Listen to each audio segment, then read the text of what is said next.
There's 200 riders in front of me. Even to have a chance of winning, I have to overtake all these guys. Pretty much mission impossible.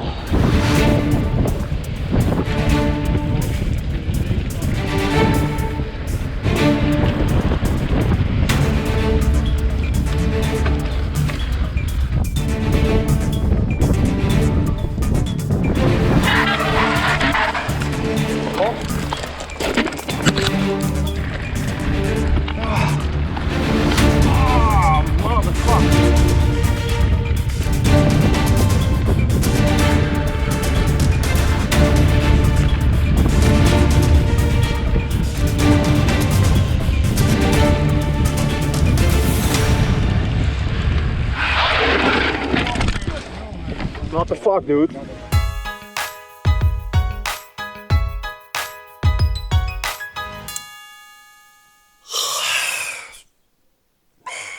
$5:30 in the morning.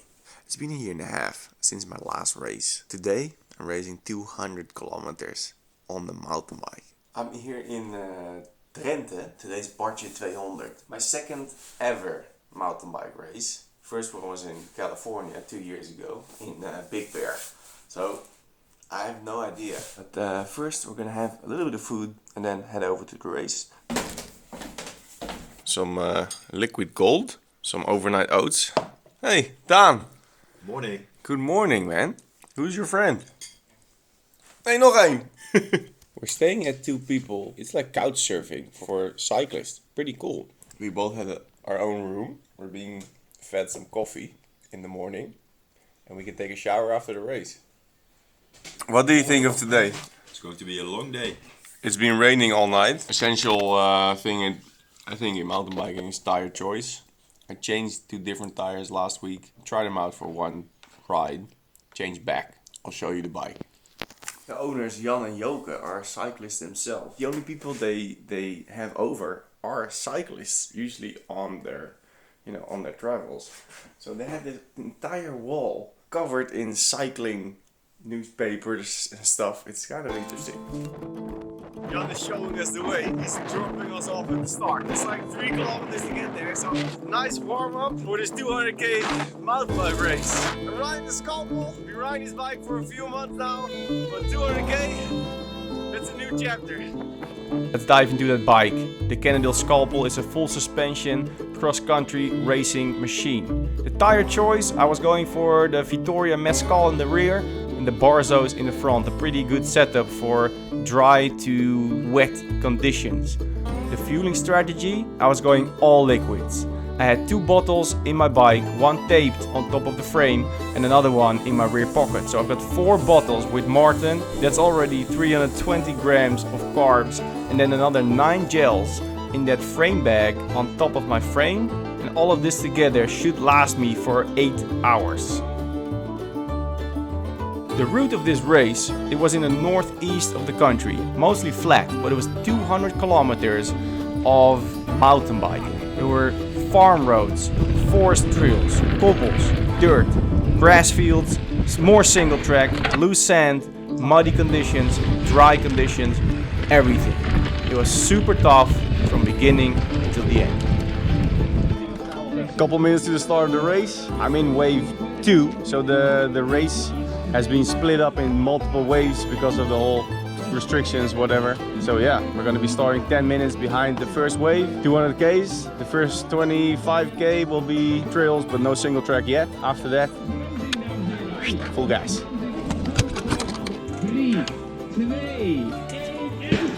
Okay, so let me explain it a little bit. Normally everybody starts in one group, but now with the restrictions they had split it up in wave 1 with 200 riders and wave 2 with 200 riders. Wave 2 would start 10 minutes behind wave 1, but the time would be corrected by 10 minutes. So you would say that would be a fair deal and we would still have a chance to win. It would just be a race against the clock.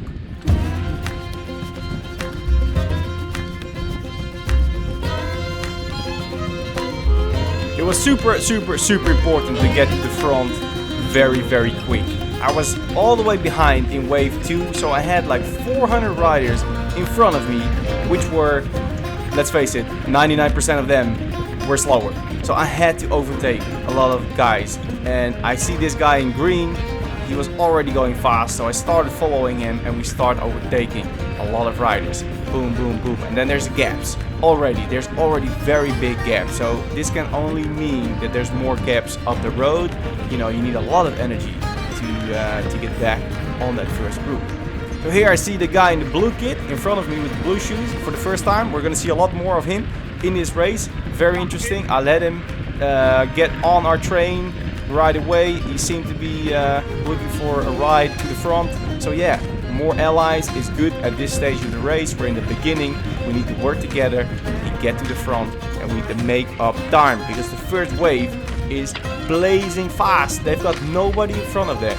They can go wherever they want. We have all these riders already in front of us, so this is slowing us down already. So here we get to wider trails. I must have passed like 150 riders already because now I'm in the front of wave 1. This is basically the front of the race. I'm in good position, and now we're gonna approach the single tracks for the first time, where obviously position is gonna be super important because it's gonna break up somewhere in front of you and then you're gonna be left behind. Here we are on the tarmac already at high pace. Everybody knows the single track is coming, so it's like a fight for position, just like in a normal road race when it's a crosswind or whatever. And here I'm moving up more and more. Let's go. I'm on the mountain bike, so who cares if I'm on the road or off the road. Just want to get to the front. Hey, dude! Ik zag jou, maar kon je niet vinden. Met up with Niels, one of my former teammates from road racing. He was in this race as well. I didn't recognize him at first, but he was there in the front, obviously. So here we go onto that single track, and it's gonna get narrow very quick. It was kind of a nervous bunch. Everybody's still in race mode. Everybody thinks, you know, we're in the front of this race and we're gonna go full gas, and nobody wants to get left behind. So everybody was trying to get to the front. I'm here at like position 20 maybe, so I'm doing pretty good. And the speed was high at this point. Moving on the single track, I was feeling pretty good with my position. I couldn't see anything was happening up the road. If it would break up, I wouldn't know. But at this point, I was feeling okay. The guy in front of me, Richard, I talked to him a little bit. He was from this area, so he actually knew the trails pretty well. So it was nice to be in his wheel.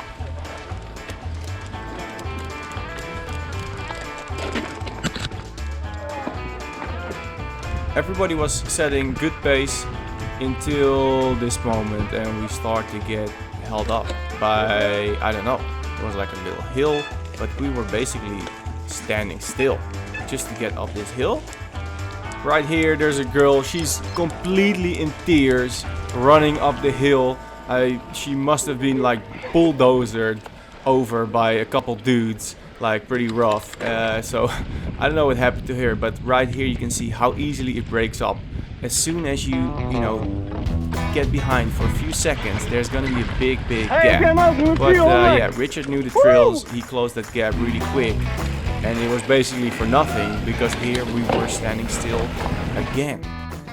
And I didn't know why, because there was, I mean, yes, it goes up a little bit, but there was no clear reason for why we were going slower until I realized what was going on. And we already were catching up with the slow riders from wave 1. So after 24 kilometers, we already made up 10 minutes from the slowest riders in the first wave. So as soon as we would get off the single track, we would step on the gas, overtake as many of these riders as you could, and it would, other riders from wave 1 would already be gone. That was kind of dumb, because right now you don't know who you're racing. There's riders from wave 1, there's riders from wave 2, everybody's crisscross, you have no idea. Just trying to make up as much time as I could. As soon as I was behind other riders on the single track, most of the time I was faster, so I would try to overtake them straight away. Here again, I'm approaching this group, super big group, right? I'm by myself, nobody would follow me, and I'm trying to overtake as many riders as I can before we get to another very narrow path. And I try to communicate with some of these guys. So I asked them like, hey, are you wave 1? Are you wave 2? How many guys have passed you? Do you know? So as soon as I could, I started overtaking again.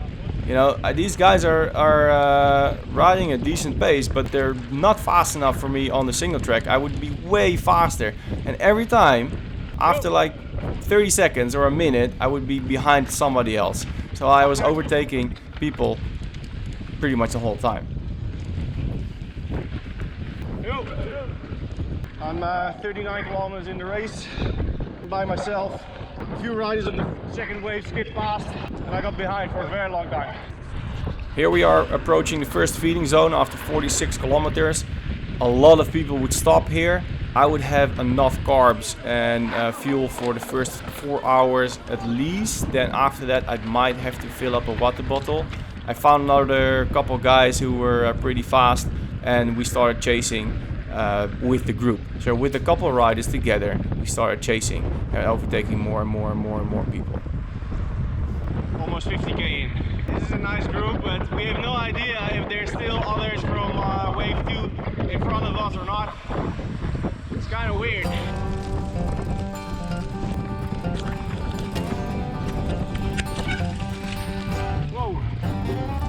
Niels crashed. I looked behind me. I saw him, you know, get up, and he would chase us down pretty fast.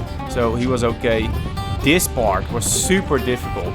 It was high grass with very, very narrow little track that you would have to ride on, like in the middle. It was very easy to sort of scrape the outsides of this little track, and then, you know, you get completely out of control. So kind of crap, really had to focus 100% at this point. Dude, when you gotta go, you gotta go. I had to pee so bad, and at some point we kind of missed a turn. Everybody kind of stopped, had to turn around, so I just like throw out the wheelie, start pissing, and I had to catch up. I did it at a point where there was some single track up the road because I knew I was going to be fast on the single track. So on the single track I just opened up the gas like completely to get back on this group, because it was actually quite a big group. It was the first group of wave 2 and I had to get back as soon as I could. Right here I could already see them up the road or up the trail, whatever you want, and they were already behind another slower group. So I was kind of lucky that they didn't get away too far. Here, I'm not sure what happened. Things split up and I lost a few guys of that group. At first, I actually thought they were behind me. Later stage, I found out they were actually in front of me. You know, when we were passing that big group, they must have gotten away and I didn't see them. So that's kind of hard in this situation where there's so many riders in front of you that you don't know who is who and who you're actually racing. This was feeding zone number 2. I didn't need anything, so I passed it like without stopping.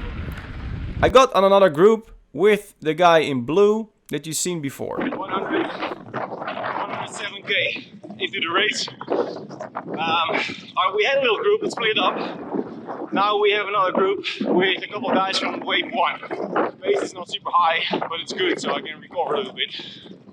There's already a couple of guys who are getting dropped out of this group. I still have 2 full water bottles with a lot of carbs, so I might be okay till the end of this race, and then I don't have to stop at all. And here was the feed zone number 3. I grabbed a banana, that's it. I was feeling like eating a banana. Sometimes it's nice to have something different. And since these guys were not really racing us, I was just gonna draft as much as I could. This was really hard, by the way, because it was kind of wet. Very, very soft sand. So it was almost like you're in a big climb and you don't feel the draft at all because the road is giving you so much drag. My arms were already bumping up. I was having kind of sore arms actually. And then blue shoe guy and one guy from wave 1, they rode away. And I was with these guys. I was in the back. Nobody responded. And I saw them getting up the road further and further and further. No one still responded. So I had to do it myself. Overtook them right before the single track would start. And within like 30 seconds, I lost them. So on the single track, you know, I gave it all again. because I knew I was going to be faster on the technical parts, so I would make the biggest difference actually. And I had to catch up with the blue shoe guy and Mr. Wave 1.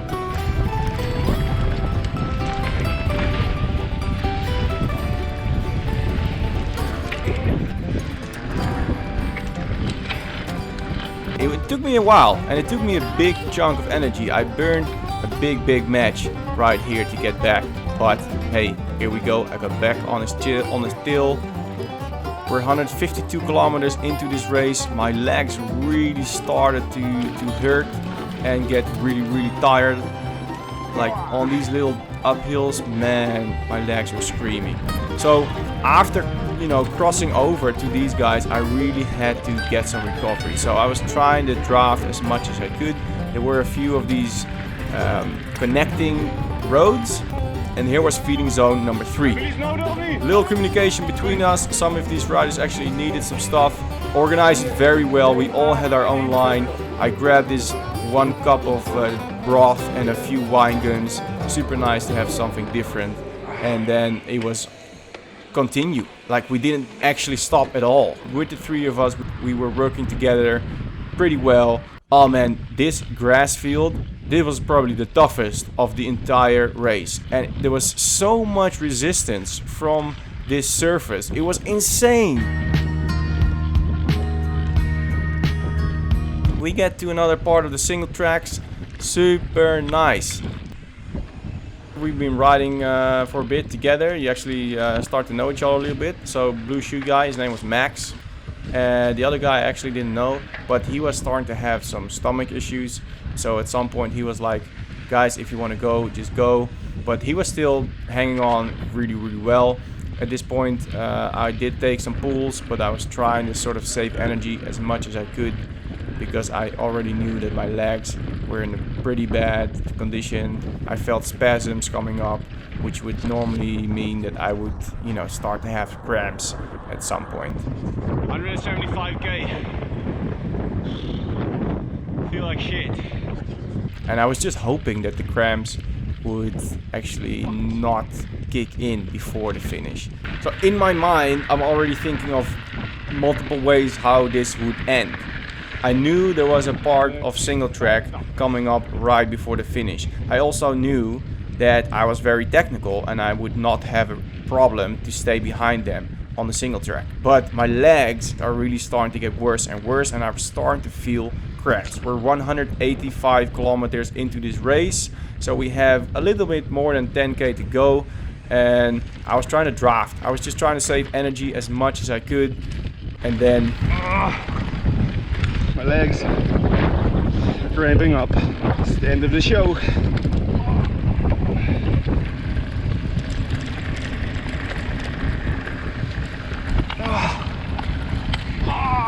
Motherfuckers. Both legs, both sides. Now he's attacking, of course, and I'm fucking finished. Yeah, that's it. Done. I just couldn't put down any power anymore, and in my head I was like, why is this happening right now? Come on, make it to the finish, make it to the finish. So I shift down and I just start spinning more and more. I'm like, spin, spin, spin, spin to win, spin to win. I had nothing left, no fluids. I had 1 gel, so I shoot that in, and I just started hoping that my legs would come back. So as I'm spinning, a few minutes later, you know, it started to get better, slowly and slowly. So I started pushing a little bit more power. Mr. Wave 1, I overtook him straight away. He was dead as well. But Max, he was gone. I didn't see him anymore. Got some feeling back. Maybe I can still catch up with him. So we're on the single track, right? So I'm going fast. You know, the skills are still there. My legs are just shit. But I see this group and I approach them pretty quick. And guess who's pulling the group? It's Max. So all these riders are probably shit-faced. And Max overtook them and they were hanging behind him. Right now, we're like less than 1 kilometer from the finish on this little very narrow bike lane. And Max is attacking. I shout to them, go, go, go, go with them, go with him, and nobody reacts, so I had to go around them. There's not a lot of space, but here I go.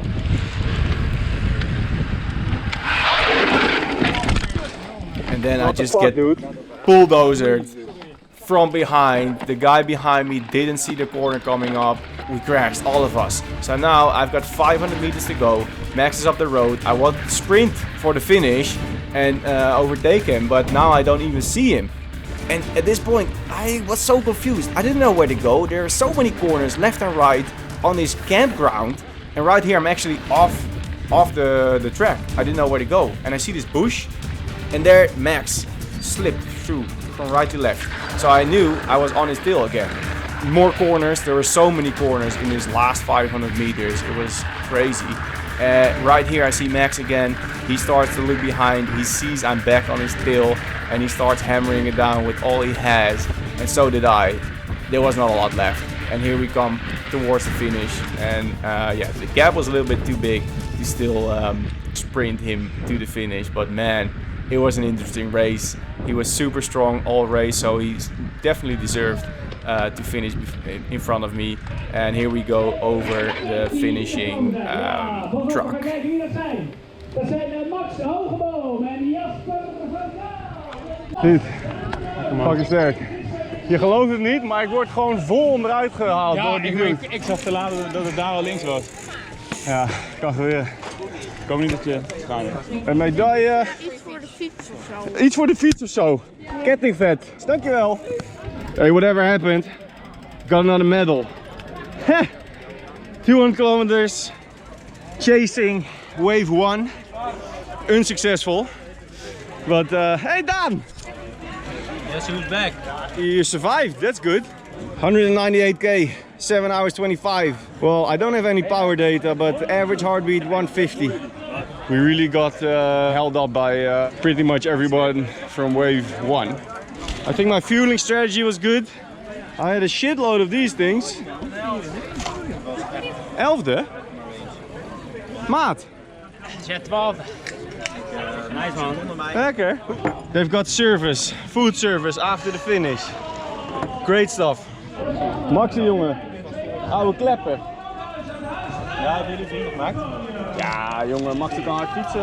Ik ga even wat fotootjes maken. Goed zo. Dat is toch leuk? Ja, moet je even mijn medaille omhoog houden? Dat is jammer. Kom, jij ook? Waar is je Weet je medaille wat man? Ja. Mooi man. 12th place. Not bad. Not bad. From wave 2. After overtaking 400 riders and then get 12th place. It's pretty good. Niels got 8th place. So, dude, even better. He crashed. Whoa. He came back really strong. I didn't see him right away. So, yeah, Maxi, 11th place. And Dan, my buddy, he got 4th place. He started in wave 1. So, yeah, that's very different. But very, very nice result. I'm so ready for my shower right now. I don't even like riding in the rain. Dude, you got 4th place. Dan is a freaking maniac. I was on the luggage carrier for the last 80k. You were on the elastic band, but it didn't snap. I did snap. The last 5k I was on my own. They dropped me. I hope Jan has a hose. Garden hose. A tuinslang. I hope Mr. Jan has a tuinslang so we can rinse off the bike. Doet hij roost. I don't drink beer. This is 0.0. Lekker. Alsjeblieft. Dankjewel. Maar dat was zwaar, dat gras. Ja. Wat voor banden zou je daar nou het best op moeten hebben? Rupsbanden. Ja, rupsbanden, ja. Oh my god! Dude, check this out, the weather. There's still riders out there right now who are not finished. So they're still in the race in this weather. I feel sorry for them. I'm sorry I'm smiling, guys. Terrible, terrible, terrible. Hey, we've got 2 hours to get back home. Guys, if you like this video, hit me with the thumbs up. Check up there for other mountain bike adventures. And right there for cycling all over Europe. I'm gonna see you next time. See ya! 10 kleine visjes zwom naar de zee. En Af en toe viel er een af. af en toe kwam er een haai langs. Ik dacht op een gegeven moment, oh ik hoop dat het klaar is, want ik ga kapot. En ik reed bij hem in zijn wiel.